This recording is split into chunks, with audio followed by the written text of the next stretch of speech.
தோஷங்கள் நீக்கும் பிரதோஷம் சிவன் நஞ்சுண்டதால் வந்த நேரம்.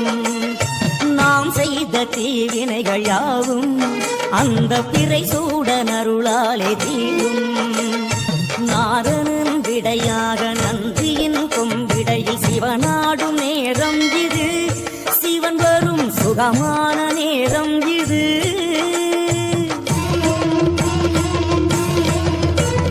கருணாகரன் சுத்த சிவமானவன் கருணை பொழிகின்ற நேரம் இது.